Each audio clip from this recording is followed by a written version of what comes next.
In today's video, we are going to share a trendy hairstyle option. We are not brushing the hair to keep more texture.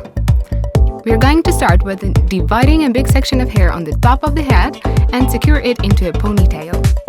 Flip it around in the middle, add some volume, and clip away the hair. Now we are taking strands from both parts of the head and making a ponytail again. We are removing the clip from the previous strand, and here we go! 2 ponytails. Now we are dividing the upper ponytail into 2 sections and put the lower ponytail into the middle of the upper one. Take lower strands from both sides and put them together with upper strands.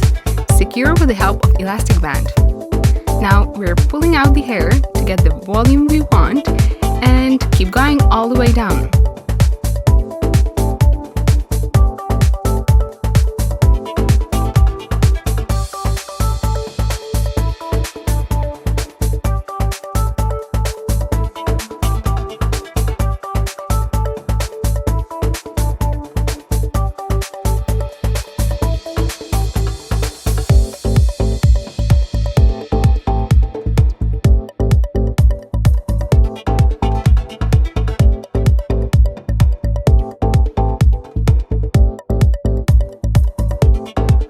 So here we are, your hairstyle is ready.